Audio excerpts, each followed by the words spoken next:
Hello students, welcome to my channel. Now in this video I am going to discuss the topic of magnetic dipole moment.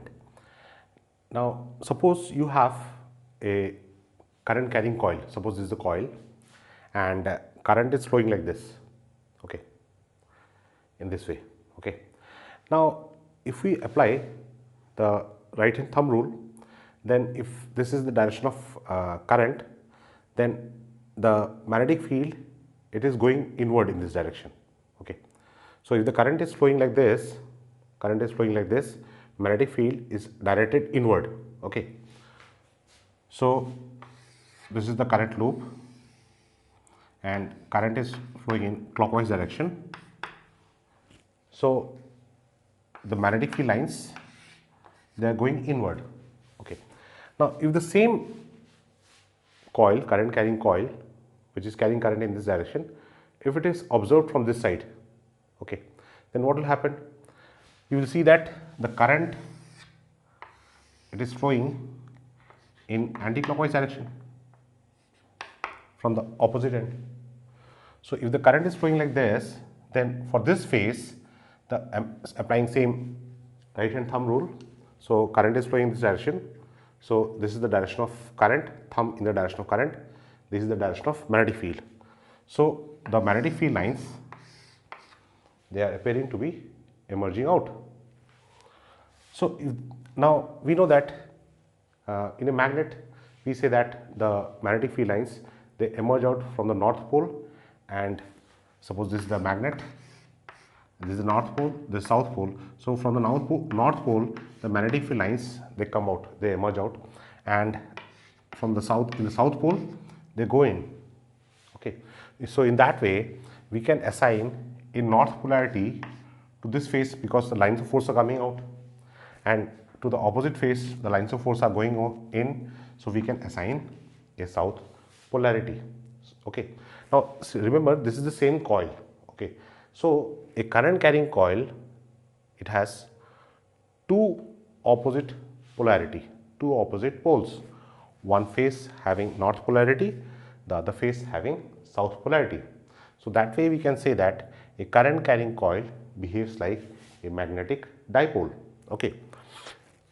So for this magnetic dipole, we are going to define magnetic dipole moment. Now magnetic dipole moment, in this case, it is defined as, it is the product of, it is denoted by the symbol M, it is the product of current and area of the coil. Now this magnetic dipole moment, it is a vector quantity, and here this area is the vector quantity. So that means this magnetic dipole moment, it is in the direction of area vector.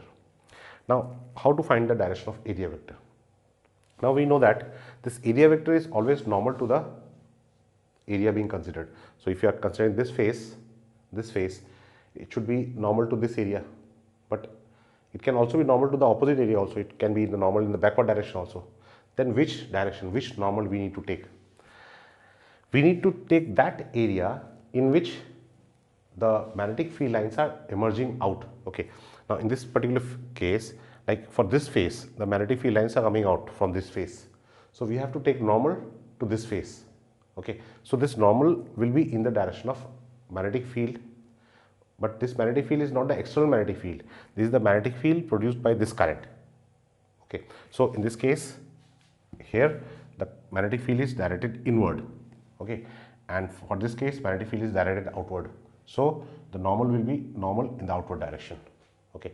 So this magnetic moment, magnetic dipole moment, it is in the direction of area vector. Area vector is normal to the plane of the coil, and it is in the direction of the magnetic field. So that means this magnetic dipole moment will also be normal to the plane of the coil in the direction of the magnetic field. But remember, it is not in the direction of the external magnetic field. It is in the direction of magnetic field produced by this current, for which you are finding the magnetic dipole moment, okay. Now regarding the unit of this is, area is in meter square, this is in ampere, so this will be in ampere meter square, okay. So these are the fundamentals of magnetic dipole moment, okay. Now suppose you have, instead of a current carrying loop, you have a charge Q, you have a charge Q, and now you have a charge Q and it is moving in a circular path of radius r with velocity v. Okay, suppose the speed is uniform, so magnitude of velocity is constant, and it is v, r is the radius and q is the charge of the particle. Now for this, the magnetic dipole moment, which is current times area. Okay, now current associated with the motion of this charge, it will be charge divided by period of revolution. T is the period of revolution.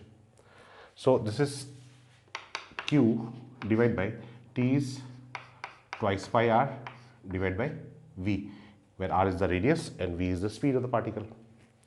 So this can be written as I is equal to QV by twice pi r. Okay, now substituting this value in this equation, now remember this area is pi r square. Okay, so this becomes M equal to I is QV by twice pi r, and area is pi r square. So this pi cancels out, this r also goes. So we have M is equal to QVR by 2. So this is the expression for the magnetic dipole moment associated with this charge revolving in this circular path of radius r with speed v. Okay, now suppose m is the mass, small m is the mass of this charged particle. Okay, so that this expression m is equal to QVR by 2, this can be rewritten as, like, if I can multiply and divide this term by m. Okay, m is the mass of the charged particle. Then this is m is equal to Q mvr divided by twice m. mvr divided by twice m. Now what is mvr? mvr is the angular momentum of this particle. L is equal to mvr. L is the angular momentum.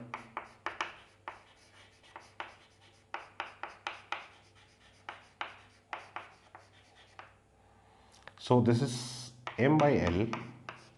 From this, angular momentum comes below this.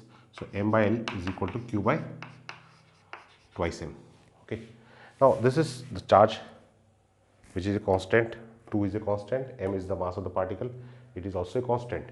So this ratio is going to be constant, and it is equal to m by L. So ratio of magnetic moment to angular momentum of a charged particle is a constant. Okay, so this ratio is called gyromagnetic ratio. Gyromagnetic ratio. Okay, this is called gyromagnetic ratio. Okay, now using this ratio you can find the magnetic moment of various object, like if a charged rod is moving, like oscillating like this. Okay, so for that rod you can calculate the magnetic moment. Okay, now another important feature of this expression is, see, instead of this charged particle, suppose you have an electron revolving in a Bohr's orbit. Okay, so for that electron you have m by L is equal to charge of the electron divided by 2 times mass of the electron. Q is the charge, so Q becomes E, where E is the charge of the electron. Now m is equal to L times E by twice m. Okay, now L is the angular momentum of the electron in this case. Now if we apply Bohr's quantization condition, where it's according to which this angular momentum is an integral multiple of h by twice pi, so L is equal to n h by twice pi. This is Bohr's quantization condition.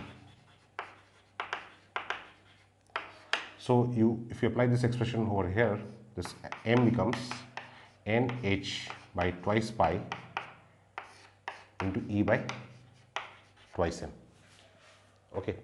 So now for first Bohr orbit, this is n equal to 1, and if you substitute these values, all these values are constant. Okay. So this comes to be around, you will get m is equal to 9.27 into 10 power minus 24 ampere meter square, and it is called Bohr Magneton. It is called Bohr Magneton.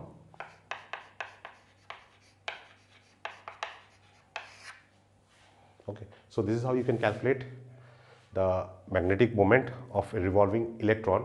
So this also has a name. It is also called orbital magnetic moment because it is associated with the orbital motion of the electron. Okay, so these are the some of the fundamental concepts related to magnetic dipole moment.